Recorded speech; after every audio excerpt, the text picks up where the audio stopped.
Olá pessoal, tudo bem? Deus abençoe vocês, ok?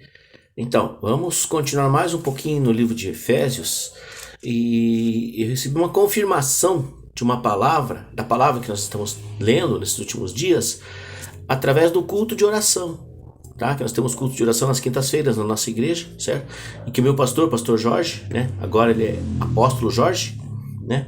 Ele e o apóstolo nos deu uma palavrinha, uma breve palavra antes no meio do culto de oração, de uns 10 minutinhos, tá ok? Ele deu uma explicação muito legal, que está lá em Efésios, capítulo 2, do versículo 4 ao versículo 7.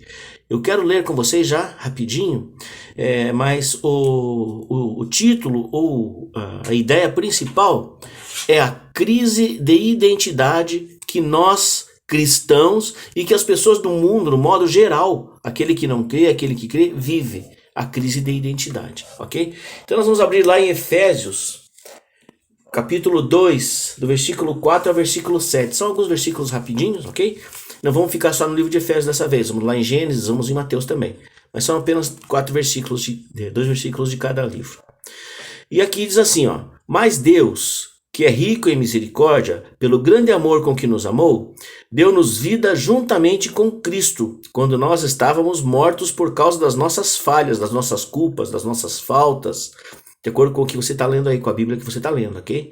Eu estou lendo aqui, ó, na Bíblia Católica, beleza? Vocês foram salvos pela graça, fomos salvos de graça, não tem como pagar, não tem, já foi dito isso, né? Vocês foram salvos pela graça na pessoa de Jesus Cristo. Nós somos salvos na pessoa de Jesus. Então nós temos que ter um contato pessoal com Jesus, íntimo, conhecer relacionamento com Jesus, ok? Deus nos ressuscitou e nos fez assentar no céu juntamente com Ele nas regiões celestiais. Amém? Então, novas criaturas estão aonde? Em Cristo, nas regiões celestiais. Então, eu mudei de endereço.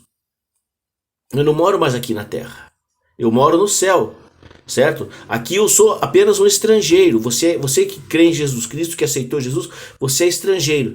Então, quando começamos a absorver essas coisas, o mundo já não nos ataca, não nos faz mal. Apesar de estarmos aqui, nossos filhos passarmos nossas dificuldades, o maligno não nos toca mais, queridos. Certo? Porque o Senhor livra a gente das dificuldades, das coisas.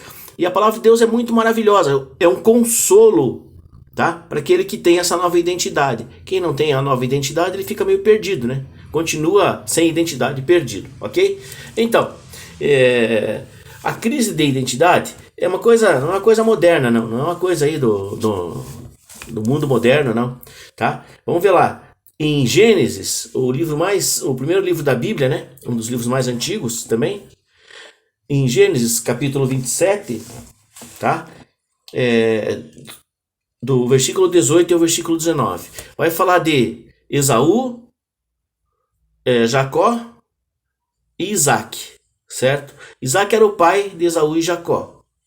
De Esaú e de Jacó, certo? Jacó já nasceu junto com o irmão, certo? O primeiro que nascia era o irmão mais velho, que recebia a maior parte da herança, recebia aquela bênção especial do pai, certo? E Jacó nasceu agarrado no pé do irmão. Então, nascendo agarrado no pé do irmão, com a semelhança de que também sempre, né, tinha aquela ideia de que ele não tinha identidade. Já nasceu assim, né? Certo? Agarrado no irmão. Não foi o segundo. Ele foi o que tinha vontade de ser o primeiro e não era o segundo. Ok? Então o que aconteceu? Vamos acompanhar aqui agora. No 18 e 19. Ele diz assim: então Jacó foi até seu pai e disse: pai. Isaac respondeu: aqui estou. Quem é você, meu filho? E ele responde assim, ó: eu sou. Jacó respondeu assim: eu sou Esaú, seu filho mais velho.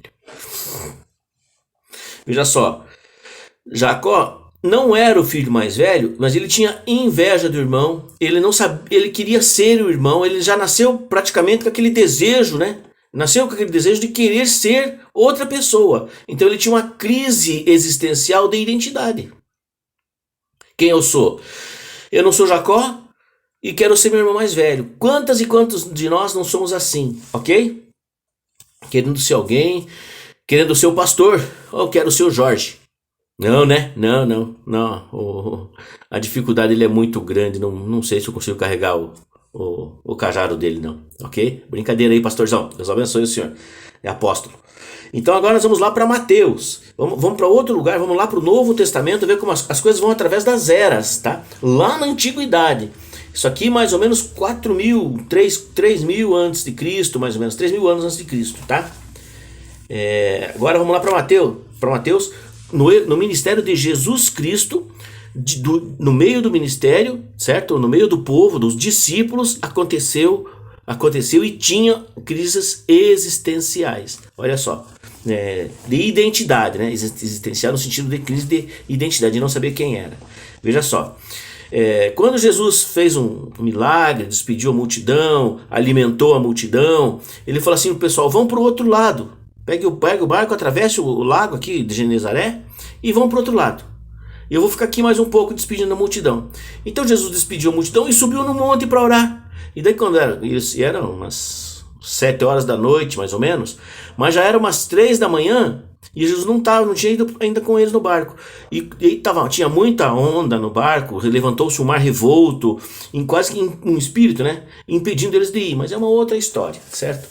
E nesse momento, eles não sabiam mais para onde ir, eles estavam perdidos, eles iam morrer, porque era aquelas ondas muito fortes e tal, e eles iam afundar, iam morrer afogados. Pescadores com medo do mar, ok? Pescadores experientes com medo do mar, amém?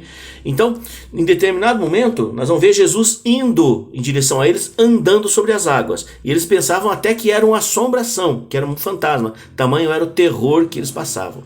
Então, o terror que a gente passa, às vezes faz ter uma crise de identidade, né? Nem reconhecer Jesus. Olha só, tá lá em Mateus, capítulo 14, versículo 29 até o 31. Beleza? Olha só. Então, vamos ler um pouquinho antes aqui. 25 até o 31. Entre as 3 e as 6 da manhã, olha só, Jesus foi até os discípulos andando sobre o mar. Quando os discípulos o avistaram, apavorados, andando sobre o mar, ficaram mais apavorados ainda e disseram: é um fantasma. E gritavam de medo. Jesus, porém, logo lhes disse: coragem, sou eu, não tenham medo. Certo? A palavra de, coragem. Amém, aleluia. Coragem para você, coragem para nós, amém? Então Pedro lhe disse, olha o Pedro aqui. Pedro responde assim: Senhor, se és tu mesmo, manda-me ir até o teu encontro, caminhando sobre as águas como o Senhor. E Jesus respondeu: Pedro, então venha. E Pedro desceu da barca, aqui nessa Bíblia aqui legal, da barca, e começou a andar sobre a água, em direção a Jesus. Mas ficou com medo quando sentiu o vento e, começando a afundar, gritou: Senhor, me salve. Jesus logo estendeu a mão, segurou a Pedro e lhe disse: homem fraco na fé, por que duvidou? Certo? Então, Pedro já conhecia Jesus, sabia quem era Jesus. Olha aí, você que é crente, olha aí, você que já aceitou Jesus, você que já foi batizado, você que está indo na igreja, você que está passando por dificuldades, os ventos da semana, do mês, do ano. Você tem que cumprir metas no teu trabalho, tem que cumprir metas, às vezes até numa igreja, alvos e coisas, e o mundo, e a vida é assim, cheia de desafios pra gente. Mas no mundo espiritual nós temos um porto seguro, que é Jesus, ok? E então, nessa dificuldade aqui, Jesus andando, Pedro fala assim: Senhor, eu quero uma confirmação tua de que é o Senhor mesmo fazendo isso. Que eu vá até o Senhor, andando sobre as águas como o Senhor. E ele foi. E Jesus fala assim: Pedrão, então venha. Ok? Então, você veja que Pedro aqui, ele vai. Mas o que acontece? Ele sabia quem era Jesus, ele sabia que era Jesus, mas ele não tinha no coração aquela identidade, aquela identificação. Ele é o meu Senhor pela voz, é o meu Senhor porque só ele podia fazer. A fé dele era pouca, de crer nisso, que era o Senhor dele mesmo. Essa era a pouca fé de Pedro, ok? E ele fala assim, e ele fala: Senhor, salva-me, e começa a afundar, né? Então, ele sabia quem era Jesus, mas não sabia quem ele era. em Cristo, discípulo, amado, que estava sendo preparado, que não ia se perder. Pô, se Jesus não está me preparando para uma coisa grande, como é que eu vou morrer aqui agora? Amém? Então, ele teve uma crise de identidade, querido. E aí esse é o maior problema da vida da gente como cristão e como homem natural também, tá? Não estou nem falando aqui muito, né, até falar um pouco, falei mais para cristão, mas você também que não conhece Jesus, dá uma oportunidade para Jesus, faça que nem Pedro, ande sobre as águas, ok? Procura crer. Amém, querido? Então ele fala assim, ó, mesmo conhecendo Jesus, não bastava só conhecer Jesus. Só conhecer Jesus não basta. É preciso saber quem nós somos em Cristo Jesus, que está lá em Efésios. Quem que nós somos? Nós somos remidos, certo? E estamos guardados em Cristo, numa posição. Cristo é posição. Aqui ele é homem, e lá no céu ele é posição onde nós devemos estar. Em Cristo, guardados nas regiões celestiais. Então nós somos cidadãos do céu, querido. Amém? Nós moramos lá, nós não moramos mais aqui. E muitas vezes nós temos a crise de identidade nos leva a nos comportarmos como se nós morássemos aqui, como se nós só fôssemos conseguir as coisas aqui, como se nós fôssemos ficar velhinhos, morrer e esquecer que nós vamos andar, que nós estamos guardados na região celestial, que Jesus fala assim, ó, aquele que crê em mim, ainda que morra, vai viver. Tá bem, querido? Jesus te abençoe. Eu quero que essa identidade cole em você, grude em você. Leia lá, ó, Gênesis 27, 18 e 19. Leia o capítulo todo, leia um pouquinho antes. Mateus 14, 29 a 31. Leia toda a passagem, o capítulo 14, ok? E Efésios 2, 4 a 7, que é o livro que nós estamos estudando. Amém? Dê uma olhadinha nisso. Experimente, não seja assim como Pedro, que na hora da dificuldade, na hora de colher a bênção, duvida, rapaz. Na melhor hora, Cristo junto, pergunta se era ele mesmo. Não pode ser assim. Nós temos que saber que nós somos dele, estamos nele, fazemos parte dele, e ele falou assim, ó, nós vamos pro outro lado do rio, foi assim que ele falou. Por isso que é bom você ler um pouquinho mais, amém? Vamos pro outro lado, vamos passar pro outro lado. E era para passar pro outro lado. Ainda que o mar afundasse eles lá, fosse pro fundo do mar, alguma coisa ia acontecer. Baleia ia jogar eles pro outro lado, alguma coisa, o mar ia secar, alguma coisa ia acontecer. Porque o Senhor disse e nós estamos nele, protegidos pela sua palavra. Amém? Que Jesus te abençoe e te guarde. Até semana que vem. Tchau.